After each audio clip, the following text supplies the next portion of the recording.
bahwasanya berkunjungnya wali santri ke pesantren itu informasi yang ingin diketahui oleh mereka dari pihak pondok adalah perkembangan anaknya. Jadi sebelum orang tua bertanya, "Ustaz, bagaimana keadaan anak kami?" Kita sudah kabarkan. Itu akhirnya saling timbul kepercayaan. Orang tua, wali murid itu adalah power, kekuatan yang luar biasa. Mereka satu hal yang dia minta kita layani, dia akan taat beberapa hal terhadap kita. Oke. Intinya komunikasi penting sekali.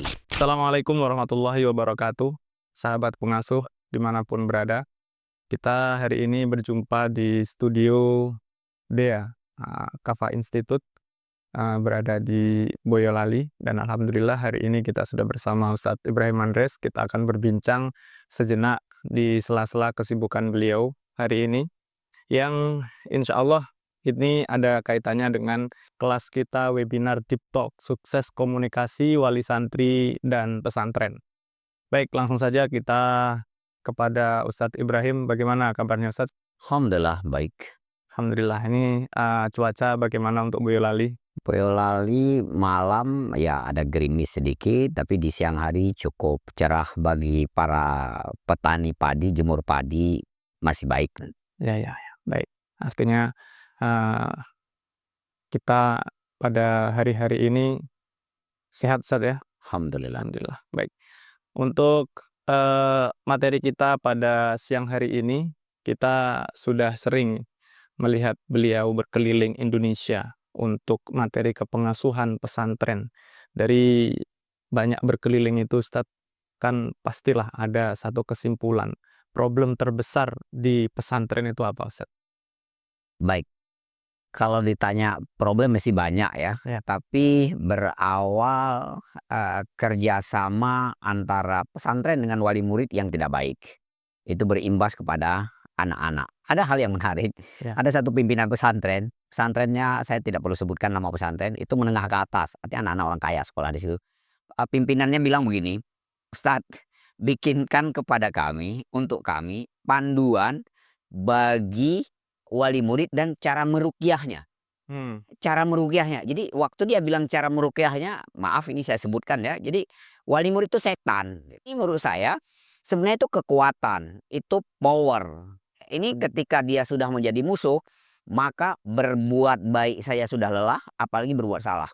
Berbuat benar ya udah salah dia karena musuh begitu. Iya. Maka ini perlu dirubah seperti itu.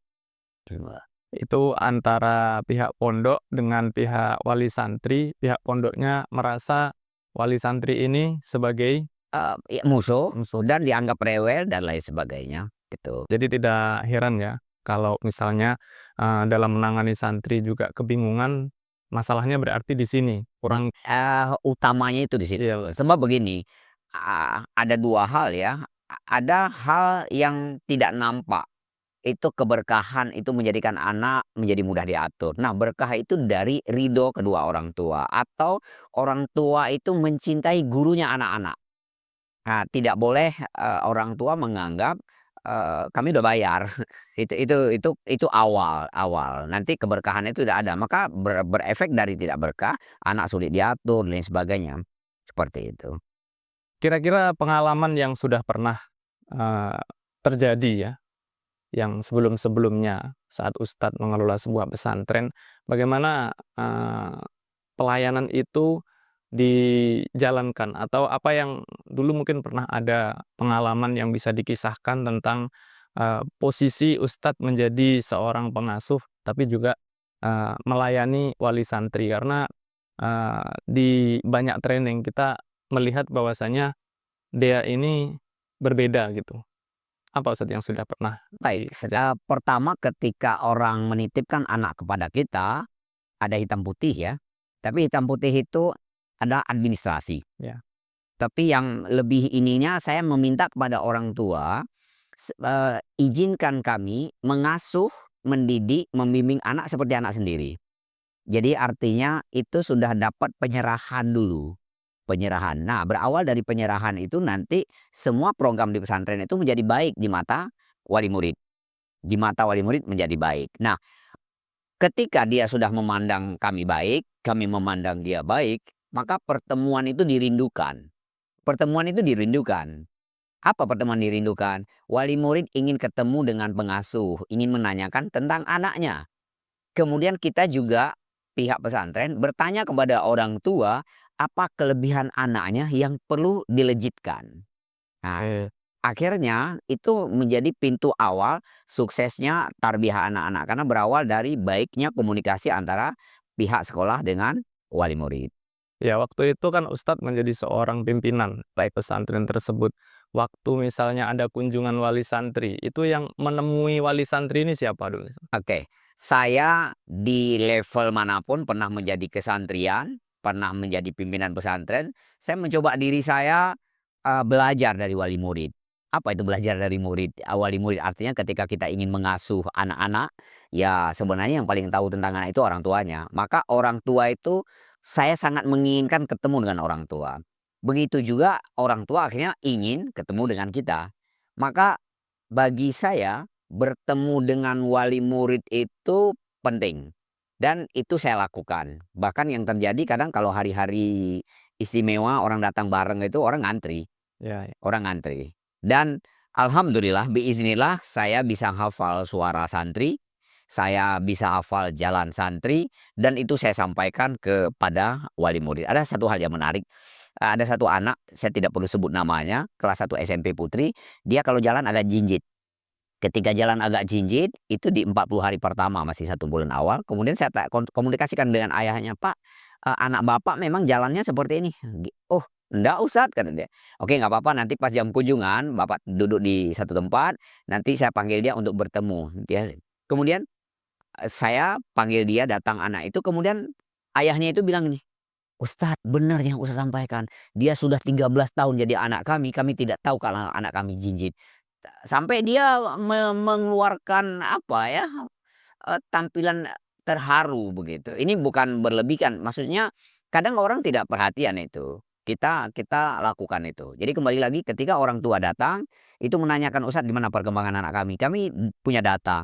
Data yang direkap oleh para musyrif kepada kami dan kami juga lihat langsung di lapangan seperti itu. Jadi tidak ada informasi yang kami tidak tahu. Begitu. Jadi orang tua itu datang ingin nanya, "Ustadz bagaimana perkembangan anak kami?" Kami akan sebutkan begini begini begini semua. Berarti kita dapat satu poin bahwasanya berkunjungnya wali santri ke pesantren itu informasi yang ingin diketahui oleh mereka dari pihak pondok adalah perkembangan anaknya, itu ya poinnya ya? Iya. Oke. Jadi, eee, kan begini, jangan salahkan, anak ketika suatu saat dia mungkin ada sebuah pelanggaran. Iya, iya. Itu berawal dari masih ada kecilnya gitu. Nah ini perlu dikomunikasikan termasuk misalnya ada kasus kalau hari ini kan misalnya misal ya, pihak, eee, pesantren itu tidak mengabarkan orang tua karena dianggap itu hal kecil. Contoh misalnya si fulan dekat dengan si fulan, itu dianggap biasa begitu dan tidak dikabarkan. Suatu saat sampai terjadi kasus ya, Iya, iya. misalnya LGBT begitu, ketika kasus dikabarkan orang tua, nah orang tua itu akan marah.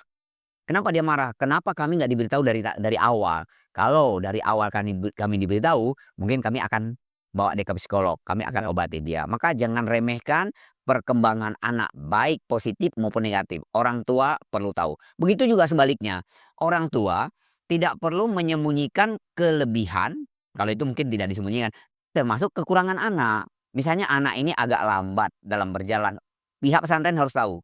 Iya, iya, iya. Kenapa? Karena kasus-kasus bully itu diantaranya ada, apa namanya, ada kepantasan dia untuk dibully.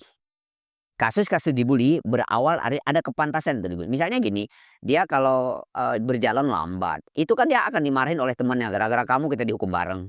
Nah, ini perlu diberitahu kepada gurunya. Misal, contoh, ketika anak ini lambat nih, gurunya diberitahu, lambat dalam bergerak, mungkin ada dulu sakit kaki atau apa. Maka guru akan bisa memposisikan misalnya katakanlah namanya Fulan, "Fulan kamu, di depan."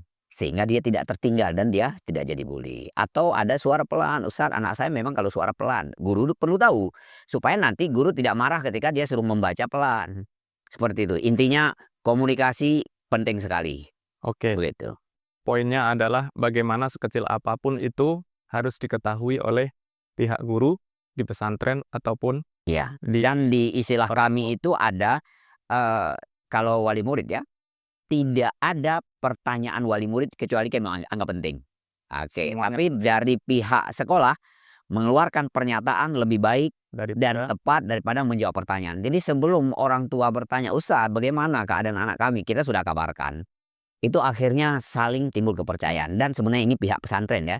Orang tua, wali murid itu adalah power, kekuatan yang luar biasa. ya. Mereka satu hal yang dia minta kita layani, dia akan taat beberapa hal terhadap kita. Oke, stop dulu Ustaz. Baik, Jangan terlalu panjang. Nanti panjangnya insya Allah akan kita bahas, akan kita tuntaskan di acara kita Deep Talk Sukses Komunikasi Wali Santri dan Pesantren.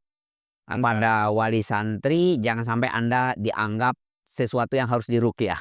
Mohon maaf di bahasa ini, karena ada kalimat seperti itu. ya, ini untuk wali santri sangat cocok sekali bagi yang pengen tahu bagaimana seharusnya ya, bagaimana seharusnya memposisikan diri dan juga bagi guru-guru juga tidak kalah penting bagaimana nanti memberikan pelayanan kepada wali santri agar pendidikan anak-anak yang dititipkan di pesantren ini menjadi lebih maksimal. Baik, sampai jumpa di Deep Talk.